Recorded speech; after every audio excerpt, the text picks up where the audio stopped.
प्रणाम प्रणाम हाँ जी, प्रणाम जी। गुरुजी, मेरे एक ही सवाल है बस। मेरे को नहीं मालूम अभी कुंडली कैसे जागती है, पहली बार यहीं पर देखा है। घर पे होता है ना, जैसे कि चलते फिरते चक्कर आना है, कुछ भी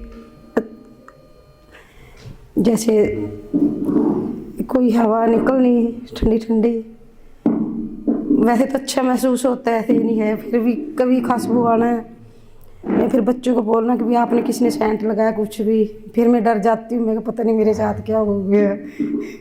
फैमिली वाले बोलते हैं ना इसको ये हो गया जी। मैं तो नहीं इन चीज़ों को मानती, पर फैमिली वाले डरा देते हैं। फिर और कुछ नहीं, जैसे वाइब्रेशन होते हैं, झटके लगते हैं शरीर में, जैसे करंट लग गया हो, सोते हुए भी जागते भी, वैसे ऐसे ही होता है। फिर ये जो शरीर में कुछ वाइब्रेशन हर टाइम रहती है, हर टाइम बैठ डरती मैं हट भी गई बैठने से। मेरे मामा ने बोल दिया कि भी कुछ गायब पा दे ना बैठ, तू गलत पासे लग गई। मेरे को बोलती, मैं कहा नहीं, मैं गलत पासे नहीं लगी, सही पासे लगी है। माइक सामने रखी, सभी को सुनाई दे। और अब वैसे तो ठीक है, बस यहाँ पर गुरुजी इतनी कुछ ऐसे कुछ चुंबक की तरह कोई चीज़ बाहर निकलती पर निकलती नहीं। वैसे ये कुछ पूछ रही है या शेयर कर रही है? शेयर किया है आपको। यहाँ मुझे आके क्या बोल रही थी? ठीक है, माइक जैसे हाथ में देते हैं तो बातें थोड़ी सी बदल जाती है। अकेले आते हैं तो बातें कुछ और रहती है, पता नहीं माइक लेते भूल जाते हैं लोग शायद। ठीक है, ये पास में आके कह रही है, पहले इनकी कहानी सुन लो। जब लास्ट टाइम शिविर में आई थी, 3 दिन या 2 दिन बीत गया था, 3rd डे सब लोगों को कुछ कुछ अनुभूति हो रही है, कुछ हो रहा है। दूसरे को देखकर इनको भी लग रहा है कि गुरुजी मैंने बहुत गुरुओं के पास में जाकर आई हूँ, यहाँ गई हूँ, वहाँ गई हूँ। मैंने बोला पात्रता नहीं है आपकी, यहाँ पात्रता होगी तो अपने आप अनुभूति कर लोगे, पात्रता नहीं है। फिर कह नहीं गुरुजी, पूरा रो रही है, आँचल ऐसे करके रो रही है।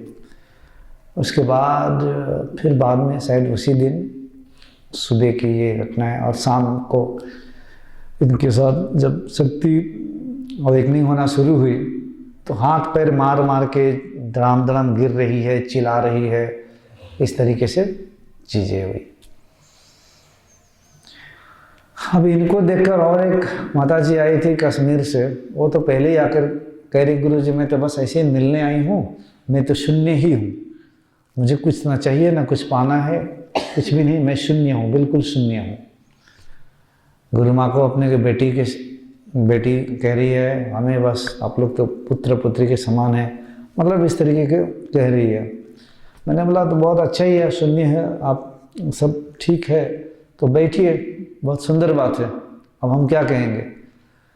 अब उन्होंने भी जब इनकी देखी अवेकनिंग, अब आके बोल रही कि गुरुजी मुझे भी अनुभव चाहिए। मैं बोला जब शून्य ही पूरी हो गई तो अब ये अनुभव उसके लिए क्या, किस काम का। जीव कभी देखता है ना तो आ जाता है कि मुझे भी ऐसा अनुभव चाहिए।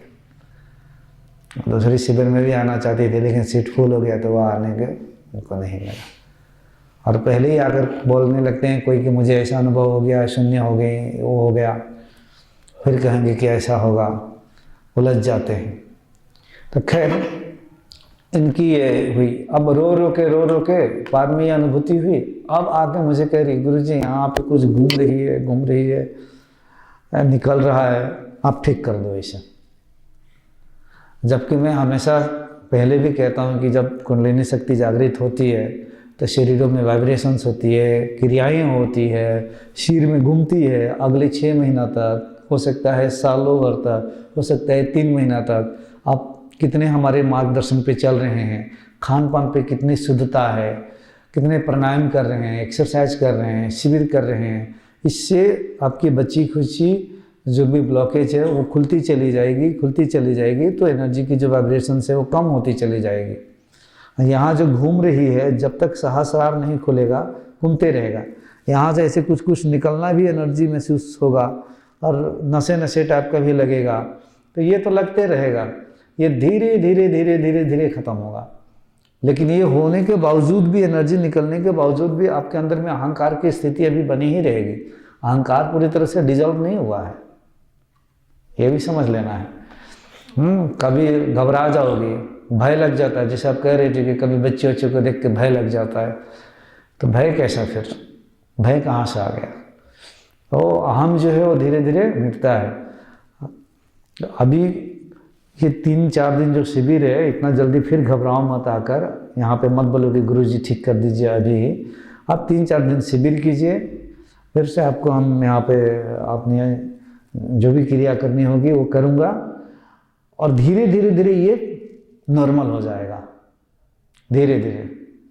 अब घर वाले आपको डॉक्टर के पास लेके जा रहे हैं, भूत प्रेत घुस गया है, उसके झाड़ फुकाई कर रहे हैं, वो कर रहे हैं, वो आप समझो। अब उसके हम क्या करें, वो आप समझाओ घर वालों को। हाँ, तो नहीं समझेंगे तो भूत प्रेत झड़वा रहे हैं तो बोलो अल्लाह के झड़वाओ, अभी झड़वाना, आप सही रहना। हाँ नहीं, कभी जब काम नहीं होता ना तो बोलते पता नहीं क्या हो गया, तो अकेली है ना घर में। तो देखिए, हाँ ठीक है, अभी देखिए यहाँ पे कम से कम 80-90 लोग होते हैं, सबके अनुभव हमें सुनने का भी समय नहीं होता है, इसीलिए सामूहिक रूप से कह देता हूँ कि ये तो होता ही है, सबके साथ कुछ ना कुछ हो रखा है, हो भी रहा है, आगे होते रहेगा, किसी को सूक्ष्म रूप से होते रहेगा। ठीक है, ये बड़ा शुरू में अच्छा लगता है अपने अनुभवों को शेयर करना, बताना, लेकिन बाद में ये जो अनुभव है ये भी आपको अपने स्वरूप से अलग करता है, याद रखना है। अनुभव, ज्ञान, स्मृति सत्य से अलग करता है, क्योंकि प्रत्येक अनुभव छूट जाएगा। अनुभव ही तो प्रकृति की क्रिया ही है ना, तो ये अनुभव भी छूट जाएगा। जो ज्ञान आ रहा है वो भी, स्मृति है वो भी, ये सब देखोगे 1 साल पहले जो अनुभव हुआ, कुछ भी हुआ, वाइब्रेशन हुआ, गति, वो छूट गया, कुछ और अनुभव आएगा वो भी छूट जाएगा।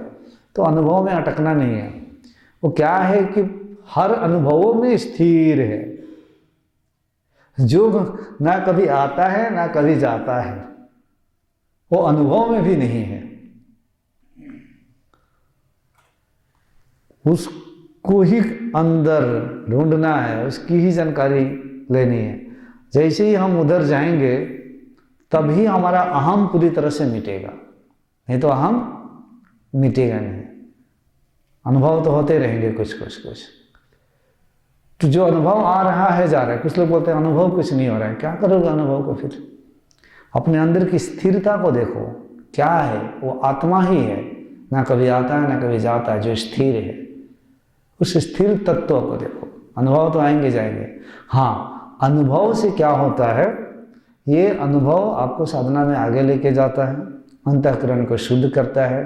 बोध, समाधि, अनुभव ये बस यात्रा में जीव के कल्याण के लिए होते चला जाता है, उसी स्थिर तत्व तक लेके जाने के लिए। क्योंकि बिना अनुभव बोध का उस स्थिर तत्व तक हम नहीं पहुंचेंगे, स्थिरता तक, उस परम तत्व तक।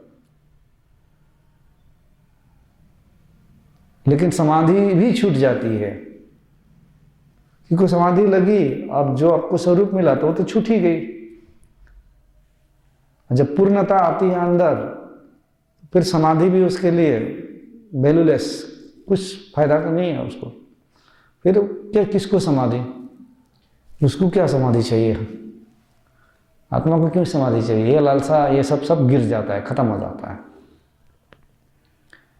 लेकिन उन बोध से गुजरना पड़ता है, बोध से हमारे अंतःकरण की शुद्ध होगी और धीरे धीरे हम वहाँ तक पहुँचेंगे। तो ये धीरे धीरे आपका होगा, इस घबराना नहीं है, चिल्लाना नहीं है, आराम से रहना है।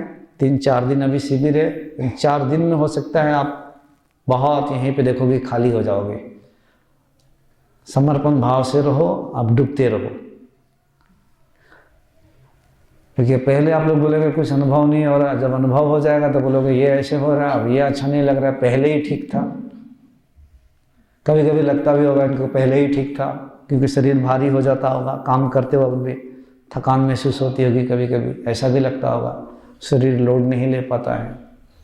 और एक और आनंद भी हो अंदर है, भीतर शांति भी महसूस होती होगी। तो ये ठीक हो जाएगा धीरे धीरे। तुरंत अभी ऐसा नहीं होगा, उसकी प्रक्रिया होती है, हर चीज़ के एक विज्ञान है।